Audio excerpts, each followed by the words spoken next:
Hi there, this is Coloring Chemist. My name is Connie and welcome back to my channel. This is a requested video. I had a viewer request a flip through of the latest book by Petra Gescheidtová. Now this isn't the latest book, but I just thought I'd show quickly all of the things you can get. She's a beautiful, wonderful illustrator from the Czech Republic. This is the first book she came out with. And this translates to My Flowers, and then it says Coloring Pages for Nature and Flower Lovers underneath. And this was in 2019, I think. If anyone would like flip-throughs of these, I can do that as well. This was the second book she came out with, and I think this was 2020. Now, I was using Google Translate to translate the titles, and I don't know if this is correct. Mind you, I don't know if the other one's correct either. So if I have made mistakes and anyone knows and speaks Czech, please let me know in the comments. I would love to get it right. But no matter what I did, this tells me, or Google Translate told me, that sedmikvitek translated to seven flower. Now, I'm not sure. I'm not sure if that's right. And then underneath, this translated to Coloring Pages for Nature and Flower Lovers. And I think it was like 2021, 2022, somewhere in there, Petra came out with these packs of, so this is floral greeting cards, and inside the box, isn't the box beautiful? Inside the box, you've got greeting cards, and they're just, you know, colorable. Comes with envelopes too, so again, if anyone would like me to flip through all of those, I can certainly do that. She also came out with 20 floral watercolor sheets. Again, lovely box. And images on really, really good quality watercolor paper. I think these watercolor pages and the greeting card pages were images that had already been in one of the two previous books. If I'm wrong on that, I do apologize, but I think that was it. This is her latest book. This was 2022, and according to Google Translate, this translates to Flowery Meadow, and then Coloring Pages with Natural and Floral Designs. So this was the one that the viewer had requested a flip through of, so I guess we will go ahead and do that. I'll take this off so you can get the full beauty of the cover here without the post-it. This is a different shape, you'll notice, than her previous books. So her previous books were sort of more taller and thinner, but this latest book is more square, I think. Just gonna grab a ruler here. Looks to be about, it's just over 10 inches by just over 10 inches, centimeters. It is 26 centimeters by 26 centimeters. So it is a square book. And back cover is just plain. I'd give you an ISBN, but I can't. As far as I can tell, there is no ISBN number on these books. I will put information down below where you can purchase these books. And sorry for the glare there, that'll hopefully go away in a sec when I open it up. There is a website called paperia.cz, CZ, Canada we say Z, and that's where you can purchase Petra's books. As far as I know, they're not available on Amazon, so should we take a look? Let's take a look.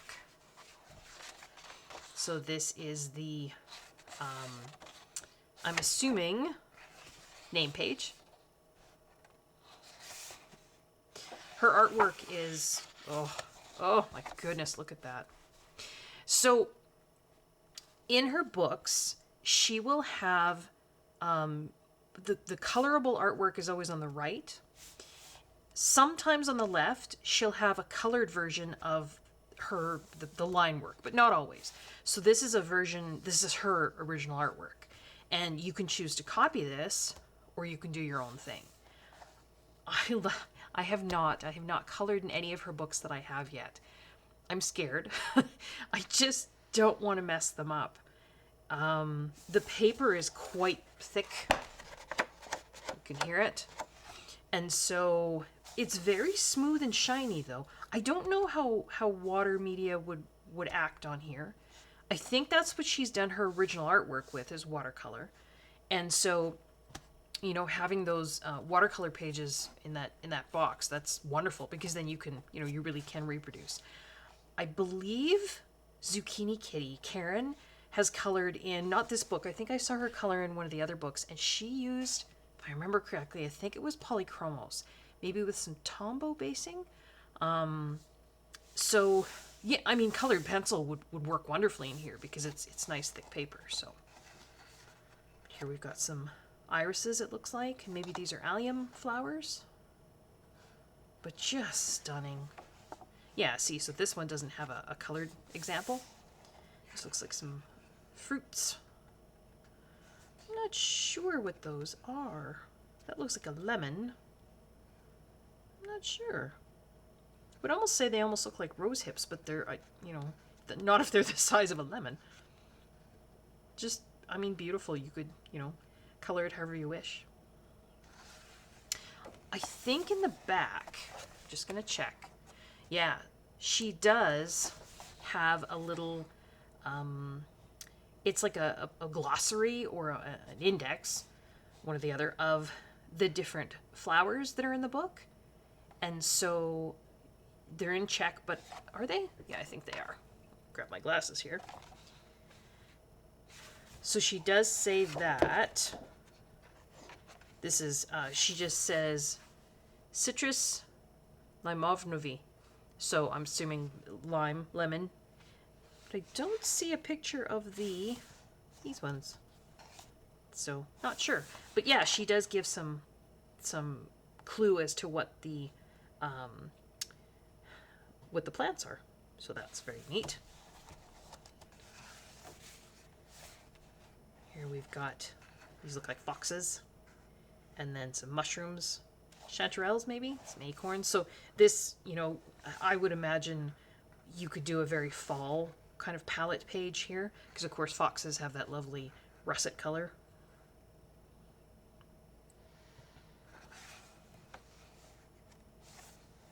This is a more whimsical page where huge flowers and then a little pathway through them.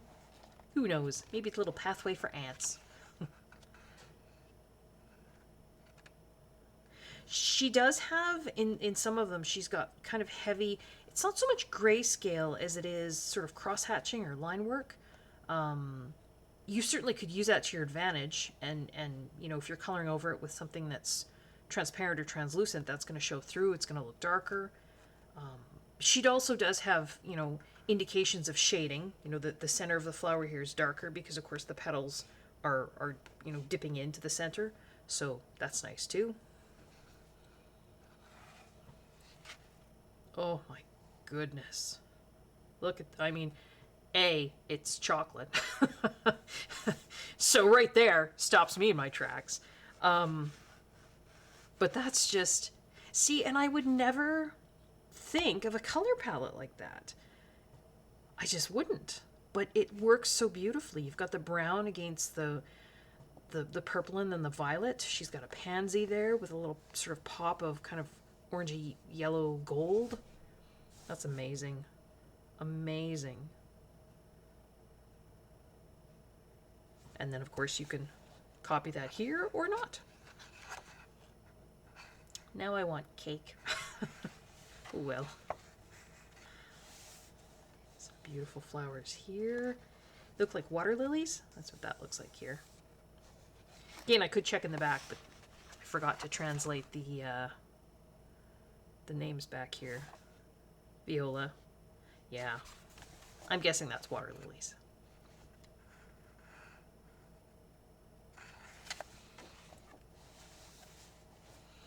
Those look like all different flowers. These look like cosmos. There's some peonies in there. You've got some berries in there.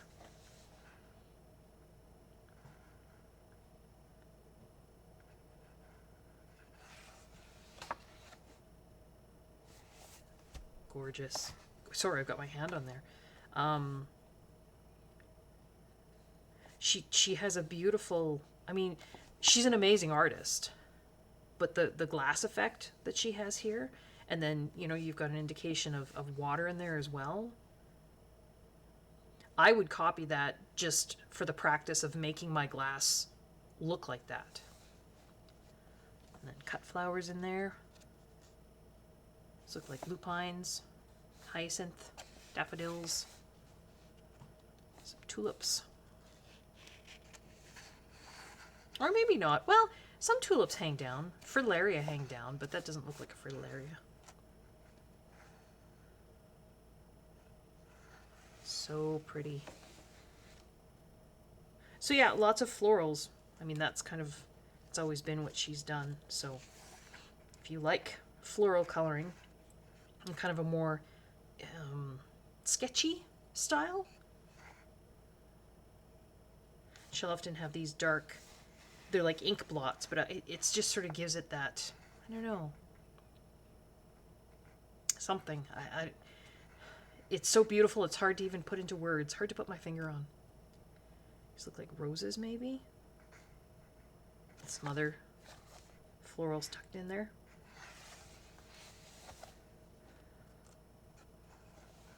Those look like tulips. What do they call them? They're a newer style. They're not sort of traditional tulips. They're like fringed, right? The edges are fringed, and they'll tend to open up fairly wide.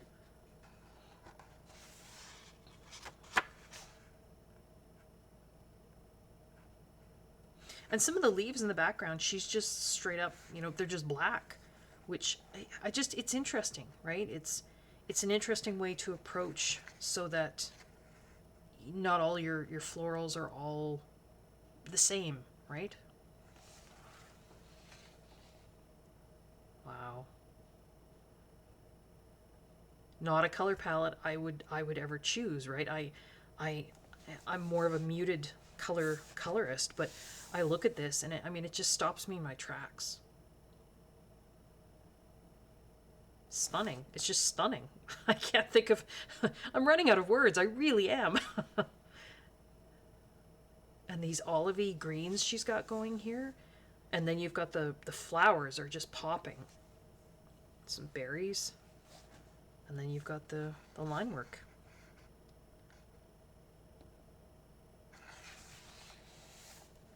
Here it's, looks like some wildflowers, some dandelions there, clover, bluebells, some daisies maybe. These look like summertime field flowers we'd have here.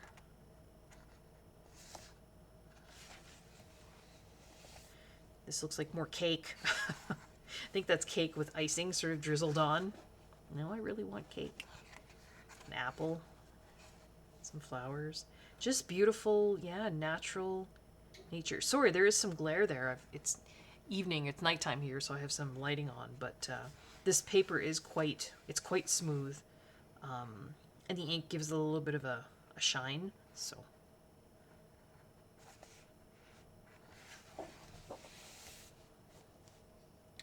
Those look like foxgloves. These ones here, these little trumpets, and those are bleeding hearts. That's what the plant's called. Dianthus? No. Dicentra? I used to know the Latin names for a lot of plants, but not so much anymore. And those look like, oh, the name has completely escaped me. I want to say bluebells, but that's not it.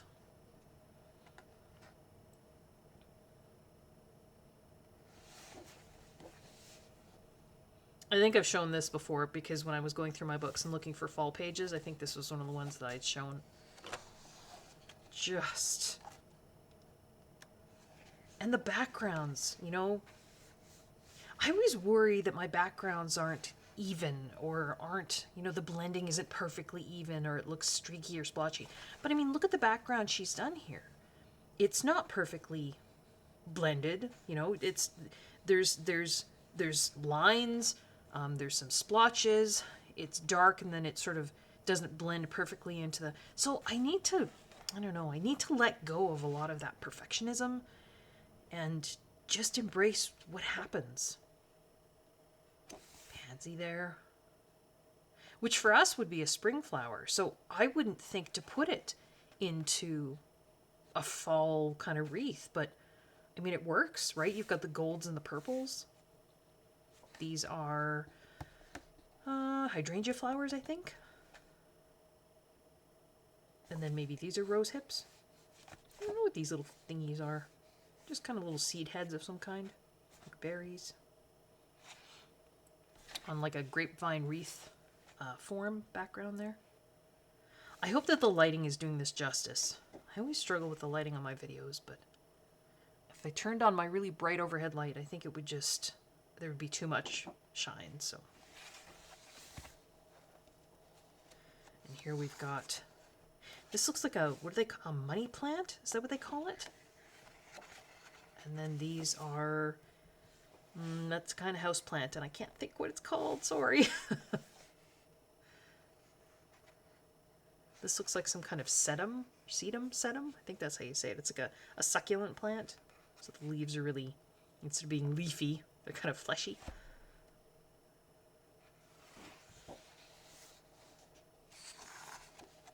Looks like peonies maybe again.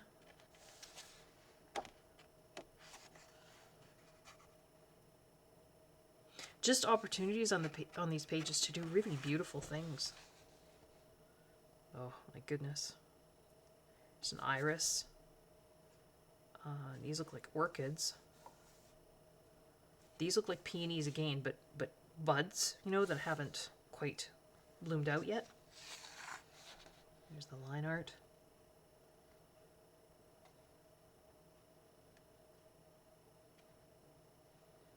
Beautiful. Just beautiful. Oh, it's more cake. She's really trying to get to me. So this is a bundt cake. I'm thinking maybe with some kind of citrus glaze on it, because you know you've got the citrus fruits around here. Maybe an orange kind of glaze. I'm not sure. That could be done in very autumnal colors, right? Wouldn't have to be, but you could. Or if it's a lemon glaze, you could make it very summery.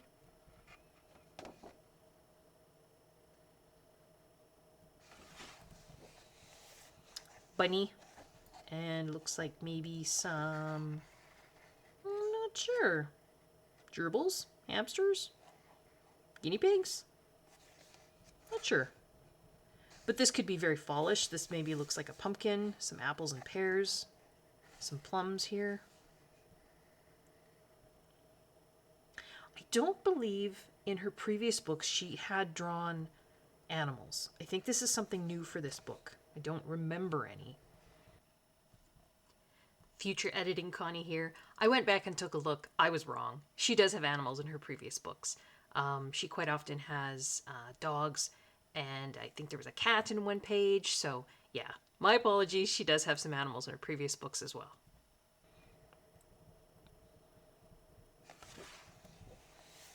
And here we've got a variety of mushrooms.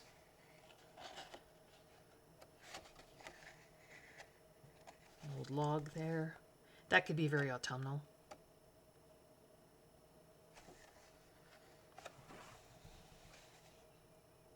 And here we've got, oh, am I going to get, is that a bird of paradise flower?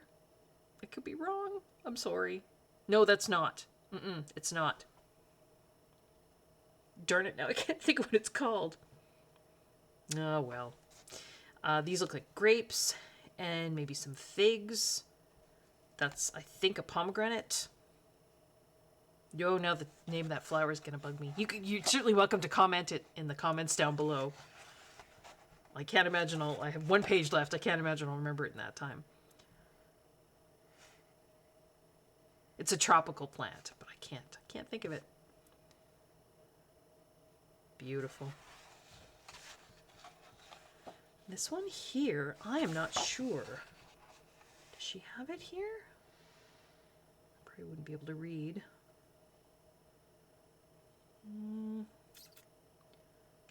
don't... No, I don't see it. Oh, those were olives. Okay. No, I don't see that one there. So I'm not sure what that is.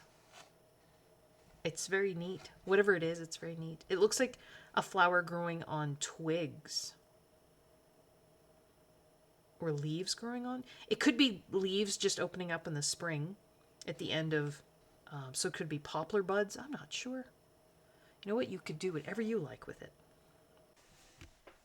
Future editing Connie here again. Oh my goodness. I took another look after I was done recording the video, and it is on that last page there. It's a magnolia.